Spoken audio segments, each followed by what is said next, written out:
गांव की एक छोटी सी झोपड़ी में एक गरीब परिवार रहता था। परिवार के सदस्य थे पिता रामू, माँ श्यामा और उनके दो बच्चे मुन्ना और गुड़िया। वे अपने छोटे से जीवन में खुश थे, लेकिन उनके जीवन को कठिन बना देती थी। रामू गांव में मजदूरी करता था और श्यामा घर का काम करती थी। मुन्ना और गुड़िया शाम को खेलने जाते थे। वे अपने माता पिता की मेहनत देखते थे और खुश रहने की कोशिश करते थे। मुन्ना और गुड़िया को पढ़ाई का बहुत शौक था। वे अपने पिता की कमाई में से थोड़ी थोड़ी बचत करके खरीदी गई किताबों से पढ़ते थे। वे दोनों जानते थे कि शिक्षा ही उनके जीवन को बेहतर बना सकती है।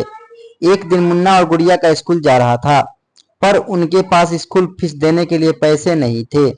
रामू और श्यामा बहुत चिंतित थे, फिर भी उन्होंने हिम्मत नहीं हारी और अपने बच्चों के भविष्य के लिए संघर्ष करने का फैसला किया। रामू ने और अधिक मेहनत करने का फैसला किया और श्यामा ने खेती में मदद करने का काम शुरू किया।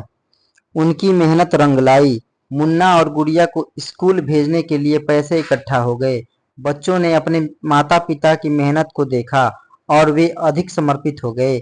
मुन्ना और गुड़िया ने अच्छे अंक प्राप्त किए और उनकी कठिनाइयों के बावजूद वे हमेशा मुस्कुराते रहे। वे अपने माता पिता की आशा को निराश नहीं होने दिए। वर्षों बाद मुन्ना और गुड़िया बड़े हो गए। मुन्ना ने इंजीनियरिंग की पढ़ाई की और गुड़िया ने शिक्षक बनने का निर्णय लिया। उन्होंने अपने माता पिता की सच्चाई को समझा और उनके समर्पण को सम्मानित किया।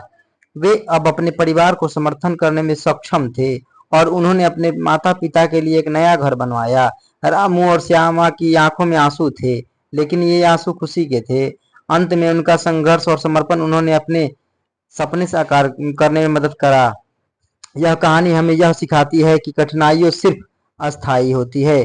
अगर आपकी संकल्पना मजबूत हो तो हम किसी भी समस्या को पार कर सकते हैं। चैनल को सब्सक्राइब करें।